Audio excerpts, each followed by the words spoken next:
गुरुभ्यो नमः। सत्यार्थ प्रकाश के सप्तम समोल्लास की प्रथम कक्षा में सबका स्वागत है। यह समोल्लास जो है वो ईश्वर और वेद को समर्पित है और ये दोनों ही हमारे बहुत प्रिय सब्जेक्ट्स हैं और हमें इनको अच्छे से इसको देखेंगे। तो सर्वप्रथम महर्षि ऋग्वेद के, फिर यजुर्वेद के, फिर आगे 3 ऋग्वेद के मंत्र देते हुए इस समोल्लास को प्रारंभ कर रही हैं। ये बहुत प्रसिद्ध मंत्र है ऋचो अक्षरे परमे व्योमन वाला। उसमें कह रहे हैं कि इस मंत्र का अर्थ ब्रह्मचर्य आश्रम की शिक्षा में लिख चुके हैं, पीछे ये बात आई थी। अर्थात जो सब दिव्य गुण कर्म स्वभाव विद्या युक्त और जिसमें पृथ्वी सूर्य आदि लोक स्थित हैं, इसको कैसे समझेंगे? पृथ्वी आदि लोक जिसमें स्थित हैं, जैसे हमारे घर में फ्रिज है, हमारे घर में सोफा है, हमारे घर में फ्रिज स्थित है, हमारे घर में सोफा स्थित है, तो हमारा घर बड़ा हो गया, उसमें सामान कुछ स्थित हो गया। वैसे ही परमात्मा कितना बड़ा है और उसमें पृथ्वी आदि लोक सूर्य आदि लोक स्थित हैं। ऐसी स्थिति बना रही है कि जो सब दिव्य गुण कर्म और स्वभाव और विद्या से युक्त है और जिसमें पृथ्वी सूर्य आदि लोक स्थित हैं, जो आकाश के समान व्यापक है। अब पूरी तरह से उपमा तो ईश्वर की दी नहीं जा सकती। अब दो वस्तुएं एक सी होती है तब हम कहते हैं यह वस्तु उस जैसी है, लेकिन हम परमात्मा के समान दूसरा तो कोई है ही नहीं। तो कह रहे तो छोटा एग्जाम्पल उसकी तरह, जैसे किसी को समुद्र का बताना है तो हम कहते हैं जैसे तालाब है, जैसे गांव का जो पानी का एक संग्रह करने की छोटी सी जगह है, इसको विस्तृत कर दो तो वो समुद्र बन जाएगा। तो उस दृष्टि से कह रहे हैं जो आकाश के समान व्यापक सब देवों का देव परमेश्वर है, उसको जो मनुष्य न जानते न मानते न उसका ध्यान करते हैं वे नास्तिक हैं। और उनका क्या होता है? वे मंदमती सदा दुख सागर में डूबे रहते हैं। इसलिए सर्वदा उसी को जानकर सब मनुष्य सुखी रहते हैं। और सुखी रहना हमारा मूलभूत जो डिजायर है, हमारी इच्छा है कि हम सुखी रहें, तो उसके लिए क्या है कि उस ईश्वर को जानना चाहिए। उसके लिए क्या कह दिया? उसको जानना, उसको मानना और उसको ध्यान करना चाहिए। तो ऋग्वेद मंडल प्रथम का 164वें सूक्त का ये 39वां मंत्र है। फिर आगे प्रश्न उत्तर के संदर्भ में बताते हुए महर्षि व्याख्या कर रहे हैं कि प्रश्न कर रहे हैं कि वेद में ईश्वर एक है, इस बात को तुम मानते हो व नहीं? तो परमात्मा आगे उत्तर दे रहे हैं कि नहीं मानते, क्योंकि चारों वेदों में ऐसा कहीं नहीं लिखा जिससे अनेक ईश्वर सिद्ध हों, किंतु यह तो लिखा है कि ईश्वर जो है वो एक है, कहीं नहीं लिखा कि ईश्वर दो है। फिर कह रहे वेदों में जो अनेक देवता लिखे हैं उसका क्या अभिप्राय है? तो महर्षि कह रहे हैं कि देवता दिव्य गुणों से युक्त होने के कारण कहलाते हैं। हम इसकी परिभाषा पीछे भी देख चुके हैं। जैसा कि पृथ्वी, परंतु इसको कहीं ईश्वर या उपासनीय नहीं माना गया। देवता कौन? जो देता है।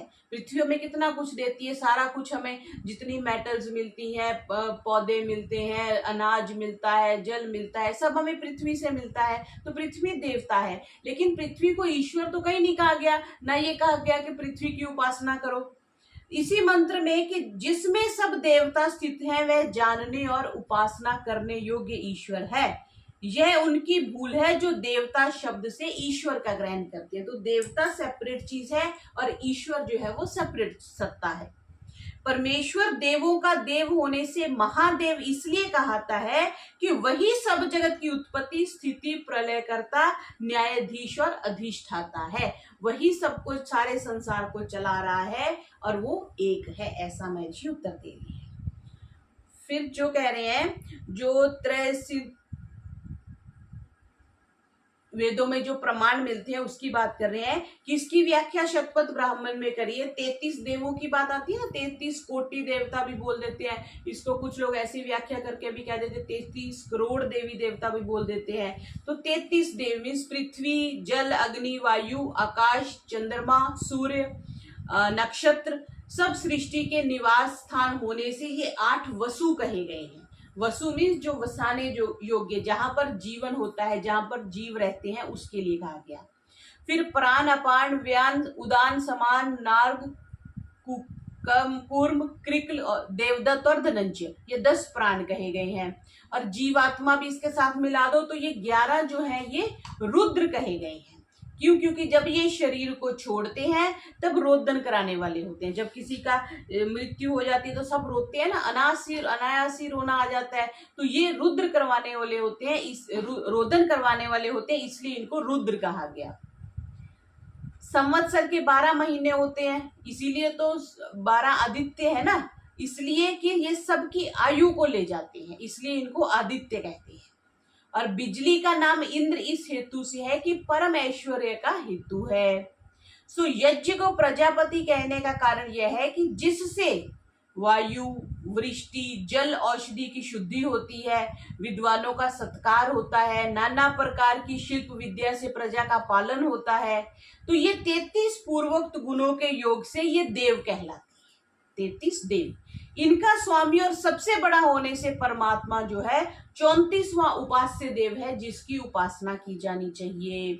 और ये शतपथ के 14वें कांड में लिखा हुआ है। शतपथ के 14वें कांड में ये व्याख्या है। इसी प्रकार अन्यत्र भी लिखा है, जो इन शास्त्रों को देखते तो वेदों में अनेक ईश्वर मानने रूपी ब्रह्म जाल में गिरकर क्यों बहते। तो परमात्मा जो है वो एक है, 33 देव अवश्य कहे गए हैं, जिसकी व्याख्या ऊपर कर दी गई। 8 वसु हो गए, 11 रुद्र हो गए और संवत्सर के 12 महीने हो गए।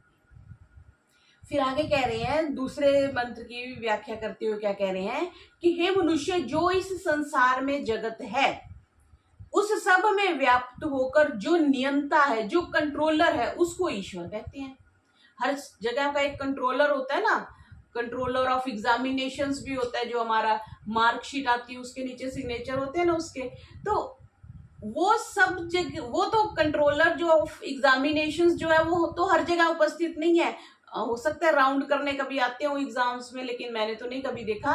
लेकिन वो तो अपने एक कुर्सी पे बैठा हुआ है, लेकिन वो कंट्रोलर ऑफ एग्जामिनेशंस है। वैसे ही परमात्मा controller of the whole universe है, और वो बैठा कहाँ हुआ है? वो हर जगह है।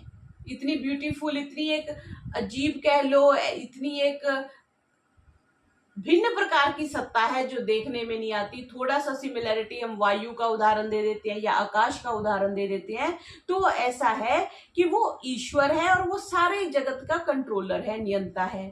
उससे डरकर तो अन्याय से किसी के धन की आकांक्षा मत कर। तेन त्यक्तेन भुंजी था, बहुत प्रसिद्ध सिद्धांत है ना हमारा, माँ गृधा कस्य स्विद्धनम, किसी के धन की तुम इच्छा मत करो। उस अन्याय के त्याग और न्याय रूप आचरण धर्म से अपने आत्मा से आनंद को भोगो। उस परमात्मा को समझो और अन्याय का त्याग कर दो, और न्याय रूपी आचरण से धर्म रूपी जीवन जो है वो जीना चाहिए। ये दूसरा यजुर्वेद के 40वें अध्याय का प्रथम मंत्र है। फिर ऋग्वेद मंडल 10 के 48वें सूक्त का प्रथम मंत्र देते हुए महर्षि क्या कह रहे हैं कि ईश्वर सबको उपदेश करते हैं कि हे मनुष्यों, मैं ईश्वर सबके पूर्व विद्यमान सब जगत का पति हूँ। ईश्वर खुद कह रहे हैं कि इस संसार के बनने से पहले मैं था और इस संसार का मैं पति हूँ। मैं सनातन जगत कारण हूँ। शाश्वतः कह दिया ना, समझयामी शाश्वतः, मैं सनातन जगत कारण हूँ। सब धनों का विजय करने वाला और दाता हूँ। सब धन किसके कंट्रोल में है? कौन इसका पालन पोषण करने वाला है? किसके पास ये सब धन ऐश्वर्य? वो परमात्मा का है, और वो देता है हमें प्रयोग करने के लिए। मुझी को सब जीव जैसे पिता को संतान पुकारते हैं वैसे पुकारें। माँ हवंते पितरम ना जंत वो अहम दाशु से विजामी भोजनम। जैसे बच्चे पिता को पुकारते हैं वैसे ही मुझे भी पुकारें। मैं सबको सुख देने हारा जगत के लिए क्या करता हूँ? नाना प्रकार के भोजनों का विभाग पालन के लिए करता हूँ। वो जितने फल, कितनी तरह के फल मिल रहे हैं, आम मिल रहे हैं, पपीता मिल रहा है, केला मिल रहा है, कितनी प्रकार के। अगर सपोज करो परमात्मा एक ही फल बनाता और सब्जी भी एक ही होती। कई जगह होता है ना, कई गुरुकुलों में बस प्रतिदिन शाम को, हम जिस गुरुकुल में थे तो शाम को खिचड़ी बनती थी, तो थोड़े दिन तो बड़ा ऑकवर्ड लगता था, प्रतिदिन खिचड़ी प्रतिदिन खिचड़ी। अच्छा, घर में हम खिचड़ी बनाते हैं तो कभी कोई दाल डाल देते हैं, कभी कोई दाल, कभी कुछ सब्जी डाल देना, तो एक वैरायटी हो जाती है। लेकिन वहां पर तो सामान ही मिलता था, तो वो परमात्मा ने अगर संसार में सिर्फ एक ही, सपोज सिर्फ आम बनाया होता और सिर्फ बैंगन बनाया होता तो कैसा जीवन होता। लेकिन वो जैसे सब लोग अपने पिता अपने बच्चों को सम्मान करते हैं, बच्चों को प्रेम करते हैं, तो भिन्न भिन्न चीजें लेके आते हैं, वैसे ही परमपिता परमात्मा हमें प्रेम करते हैं और उन्होंने इतनी प्रकार के फल और सब्जियां हमारे लिए बनाई। नाना प्रकार के भोजनों का विभाग पालन के लिए करता हूं। फिर आगे चौथे में क्या कह रहे हैं, अहम इंद्रो न पराजिज्ञ, ये भी ऋग्वेद के 10वें मंडल का मंत्र है। क्या कह रहे हैं कि मैं परमेश्वरवान के सदृश, सूर्य के सदृश सब जगत का प्रकाशक हूँ। जैसे सूर्य के होने से सब जगत में प्रकाश हो जाता है, वैसे मेरे होने से ही सारी गतिविधियां हो रही हैं। कभी पराजय को मैं प्राप्त नहीं होता और ना कभी मृत्यु को प्राप्त होता हूँ। मैं ही जगत रूपी धन का निर्माता हूँ। सब जगत की उत्पत्ति करने वाले मुझ ही को जानो, मतलब मुझे ही समझो, मैंने ही इस संसार को बनाया है। हे जीवो, ऐश्वर्य प्राप्ति के यत्न करते हुए तुम लोग विज्ञान आदि धन को भी मुझसे मांगो। जितना ज्ञान मांगना है वो भी मेरे से मांगो, जो धन मांगना है वो भी मेरे से मांगो, और तुम लोग मेरी मित्रता से अलग मत हो। पूर्वा सखे ऋषाथन कह दिया ना, न मैं पूर्वा सखे ऋषाथन, तुम लोग मेरी मित्रता मत छोड़ो। क्यों? क्योंकि मैं ही सारे इस संसार का अधिष्ठाता हूं, सब कुछ मैं ही देने वाला हूं, इसलिए तुम मेरे मित्र बने रहो। फिर 5वें मंत्र में क्या कह रहे हैं कि हे मनुष्यों, मैं सत्य भाषण रूपी स्तुति करने वाले मनुष्य को सनातन ज्ञान आदि धन को देता हूं। क्या देता हूं? स्तुति करने वाले मनुष्य को, जो परमात्मा की, ईश्वर की स्तुति करते हैं, उनको क्या देता हूं? सनातन ज्ञान आदि धन देता हूं। सनातन ज्ञान, पैसा सबको मिल जाएगा, आप फैक्ट्री खोल लोगे, आप कोई बिजनेस कर लोगे, आप कोई नौकरी कर लोगे, धन मिल जाएगा, लेकिन ज्ञान सबको नहीं मिलता। ठीक है, तो मनुष्य को सनातन ज्ञान आदि धन को देता हूं। मैं ब्रह्म अर्थात वेद का प्रकाश करने हारा, मुझको वह वेद यथावत कहता, उससे सबके ज्ञान को मैं बढ़ाता हूं।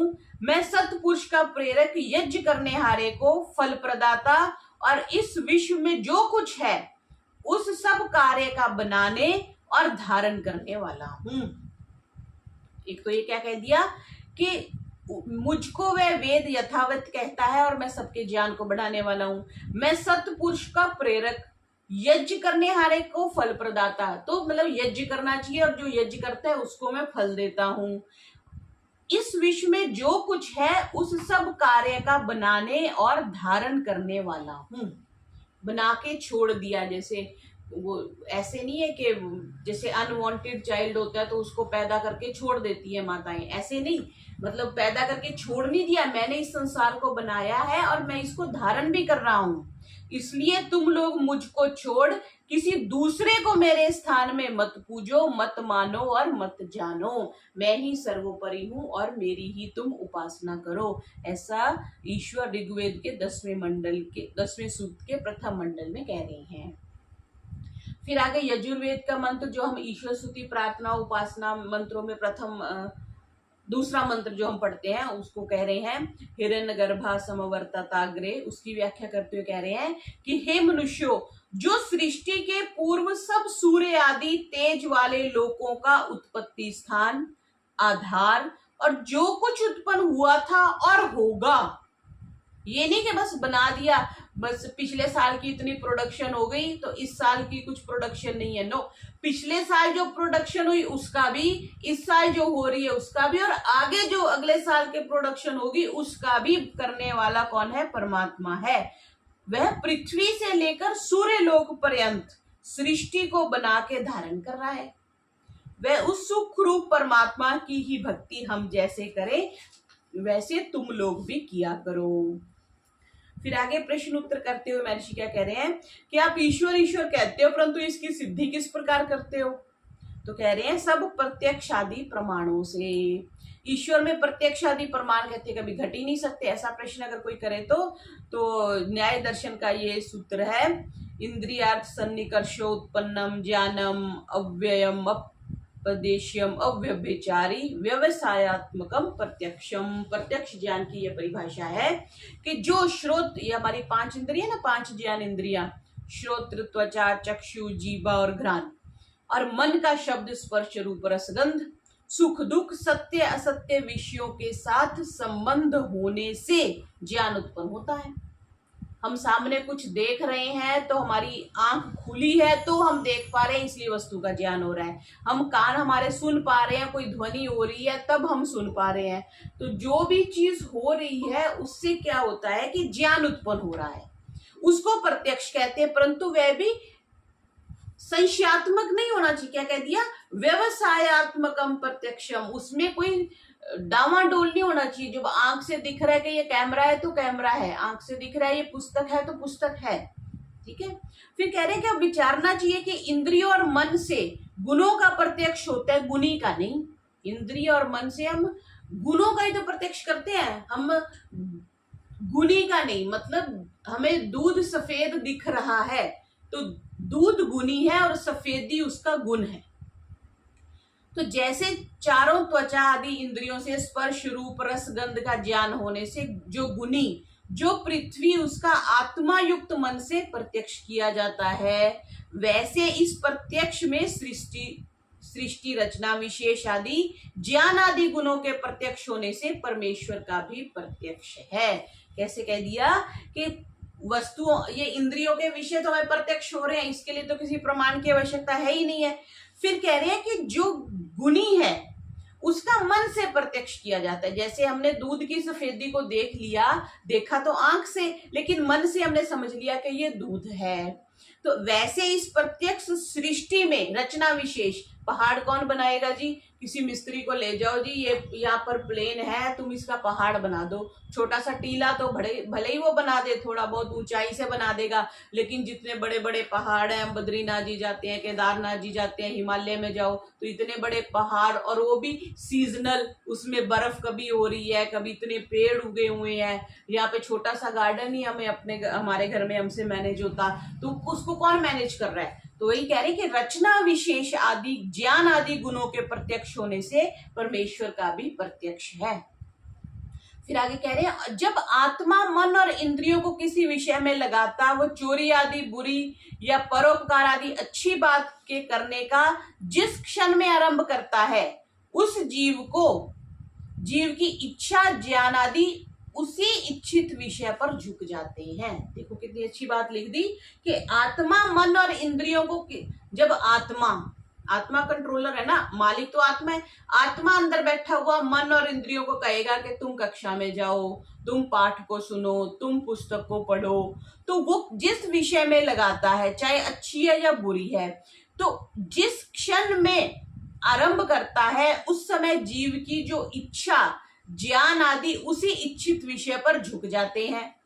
उसी क्षण में आत्मा के भीतर क्या हो रहा है? बुरा काम कर रहा है तो भय, शंका, लज्जा उत्पन्न हो रही है। अच्छा काम कर रहा है तो अभय, निशंकता और आनंद और उत्साह उठ रहा है। यह जीवात्मा की ओर से नहीं किंतु परमात्मा की ओर से है। ये यहाँ समझेंगे हम ऐसा समझ रहे हैं ना कि ये आत्मा की तरफ से नहीं, भय, लज्जा, शंका जो हो रही है, या जो निभ्रांत हमें उत्साह हो रहा है अच्छा कर्म करने में, दान देने में, पुण्य कर्म करने में, यज्ञ करने में, वो परमात्मा की ओर से है। महर्षि ये लिख रहे हैं। फिर जब जीवात्मा शुद्ध हो गया, परमात्मा का विचार करने में तत्पर रहता है, उसको उसी समय दोनों प्रत्यक्ष होते हैं। जब परमेश्वर का प्रत्यक्ष होता है तो अनुमान आदि से परमेश्वर के ज्ञान आदि होने में क्या संदेह है, क्योंकि कार्य को देख के ही कारण का अनुमान होता है। जब जीवात्मा शुद्ध होता है तभी परमात्मा का विचार हो सकता है। अगर सारा दिन हम मोबाइल में ही लगे रहेंगे, टीवी देखते रहेंगे, खान पान में ही लगे रहेंगे, सात्विकता नहीं होगी तो परमात्मा का चिंतन हो ही नहीं सकता, परमात्मा का विचार किया ही नहीं जा सकता। तो यहाँ पे कह रहे हैं, जब जीवात्मा शुद्ध होकर परमात्मा का विचार करने में तत्पर रहता है, उसको उसी समय दोनों प्रत्यक्ष हो जाते हैं। मतलब जीवात्मा भी और परमात्मा भी दोनों प्रत्यक्ष हो जाते हैं। फिर कह रहे हैं कि ईश्वर व्यापक है या किसी देश विशेष में रहता है, ये प्रश्न कर दिया। तो बोला ईश्वर जो है वो व्यापक है, क्योंकि जो एक देश में रहता तो सर्वांतर्यामी, सर्वज्ञ, सर्वनियंता, सबका सृष्टा, सबका धर्ता और प्रलय करता नहीं हो सकता था। अब अगर उसने सपोज प्रलय करनी है तो वो कहे कि जी हाँ मैं तो दिल्ली में कर रहा हूं, कुछ प्रलय करनी है या कुछ और करना है, और केरल में नहीं कर पाएगा। अच्छा, अगर केरल में कर रहा है तो वो पाकिस्तान में नहीं कर पाएगा, पाकिस्तान में कर दिया तो अफ्रीका में नहीं कर पाएगा। ये तो हम छोटा सा एक परिधि देख के बात कर रहे हैं, इसको विस्तृत कर दीजिए। इस लोक में जो प्रलय होती है वो भी खंड प्रलय होती है, एक पूर्ण प्रलय होती है। खंड प्रलय में कुछ कुछ भाग में प्रलय होती है, और जो महाप्रलय होती है उसमें पूरी सृष्टि का पूरे उसमें प्रलय हो जाती है। तो अगर वो सब जगह उपस्थित है तभी तो वो कर पा रहा है। हम अपनी कुटिया में बैठे हैं तभी तो हम कुछ कार्य वहां कर पा रहे हैं। तो यहाँ पे कह रही है ईश्वर व्यापक है। जो एक देश में रहता तो सर्वज्ञ, सर्वनियंता, सबका सृष्टा, सबका धर्ता, प्रलय करता नहीं हो सकता। अप्राप्त देश में कर्ता की क्रिया का असंभव है। हम घर बैठे हैं तो हम बाजार में कोई गतिविधि नहीं कर सकते, बाजार में है तो हम घर में कुछ नहीं कर सकते। तो हम तो एक देशी हैं, परमात्मा एक देशी नहीं है। फिर प्रश्न किया कि परमेश्वर दयालु और न्यायकारी है या नहीं है, तो कहते हैं। तो फिर प्रश्न उठ रहा है कि ये दोनों गुण तो परस्पर विरुद्ध है। जो न्यायकारी है वो दयालु नहीं है, उसने किसी को फांसी की सजा सुना दी तो वो न्यायकारी तो हो गया लेकिन दयालु नहीं हुआ। तो कह रहे हैं कि जो न्याय करे तो दया, और दया करे तो न्याय छूट जाए। ऐसे ही हो गया ना, दया कर दिया, चोर को छोड़ दिया तो उसको सजा नहीं दी तो वो न्याय नहीं हुआ। क्योंकि न्याय उसको कहते हैं जो कर्मों के अनुसार ना अधिक ना न्यून सुख दुख पहुंचाना। क्या परिभाषा दे दी न्याय की? कर्मों के अनुसार। आज ही हम सुबह चर्चा कर रहे थे कि हमें कुछ, हमारे साथ कुछ बुरा होता है ना, तो हम कहते हैं कि उस व्यक्ति ने मेरे साथ बुरा कर दिया, मेरे बच्चों ने मेरे साथ बुरा कर दिया, मेरे माता पिता ने मेरे साथ बुरा कर दिया। उन्होंने बुरा नहीं किया, हमारे कर्म को उनके थ्रू परमात्मा भुगतवा रहा है। ठीक है जी। तो हमारा कर्म ही हमें सुख दुख फल दे रहा है, वो लोग सुख दुख का फल नहीं दे रहे। हाँ, हमारे साथ अन्याय नहीं हो सकता, ये परमात्मा पे हमें विश्वास होना चाहिए और हमें अपने आप पे विश्वास होना चाहिए। वो बुरा कर रहे हैं, दैट इज श्योर, उनकी जब बारी आएगी उनको फल मिलेगा। आज हमारी बारी है, इसलिए हम उसको भुगत रहे हैं। तो जो कर्मों के अनुसार ना अधिक न्यून ना अधिक सुख दुख पहुंचाना, उसको तो न्याय कह दिया। और दया किसको कह दी? दया उसको कहते हैं जो अपराधी को बिना दंड दिए छोड़ देना। अगर ऐसा कहते हैं, नहीं ये नहीं हो सकता। जो कर्मों के अनुसार ना अधिक ना न्यून सुख दुख पहुंचाना, और दया उसको कहते हैं जो अपराधी को बिना दंड दिए छोड़ देना। ये प्रश्नकर्ता की दृष्टि से कह रहे हैं। तो महर्षि क्या उत्तर दे रहे हैं कि न्याय और दया का नाम मात्र भेद है। नाम मात्र माइन्यूट सा, थोड़ा सा। क्योंकि जो न्याय से प्रयोजन सिद्ध होता है वही दया से होता है। दंड देने का प्रयोजन है कि मनुष्य अपराध करने से बंद होकर दुखों को प्राप्त ना हो, वही दया कहलाती है। क्योंकि अगर हम उसको आज छोटे, वो मैंने उस दिन कहानी सुनाई थी ना, वो चोर अपनी माँ का कान क्यों काट लेता है फांसी पे चढ़ने से पहले? वो कहते हैं कि अगर तुमने मुझे जिस दिन मैं पहले दिन स्कूल से चोरी करके लाया था, पेंसिल चोरी करके लाया था, मुझे सजा दी होती, मुझे मारा होता, दंड दिया होता, तो मैं आज इतनी बड़ी चोरी नहीं करता और मेरे को फांसी की सजा नहीं होती। तो अगर हम दंड नहीं देते तो वो अन्याय है, दंड देते हैं तो वो न्याय ही है। क्यों? क्योंकि अगर वो अपराध करने से बंद होकर दुखों को प्राप्त हो जाता है। जो पराये दुखों का छुड़ाना, और जैसा अर्थ दया और न्याय का तुमने किया है वैसा ठीक नहीं है। क्यों? क्योंकि जिसने जितना बुरा कर्म किया उसको तो उतना वैसा ही दंड देना चाहिए, उसी का नाम न्याय है। और जो अपराधी को दंड ना दिया जाए तो दया का नाश हो जाए, ऐसा कह रहे हैं। तो क्योंकि एक अपराधी डाकू को छोड़ देने से क्या होगा? सहस्रों धर्मात्मा पुरुषों को दुख देना है। अगर चोर पकड़ा भी गया, वो धर्मात्मा लोगों को दुख देगा ना। अगर हम उसको छोड़ देंगे, फिर से जाके चोरी करेगा, फिर चोरी करेगा। तो जब एक के छोड़ने से हजारों मनुष्यों को दुख प्राप्त होता है, वह दया नहीं हो सकती है। सो दया वही है कि उस डाकू को कारागार में रखकर पाप से छुड़ाना, उसका भी भला हो गया और दूसरों का भी हो गया। उस डाकू को मार देने से अन्य सहस्त्र मनुष्यों पर दया प्रकाशित होती है। इसको हम ऐसे समझ सकते हैं कि एक के साथ न्याय किया तो हजारों पर दया हो गई। एक हमने डाकू चोर लुटेरा उसको सजा दी, उसके साथ न्याय हो गया, नहीं तो वो और बुरे कर्म करता और दुखों को भोगता, उसके साथ न्याय हो गया।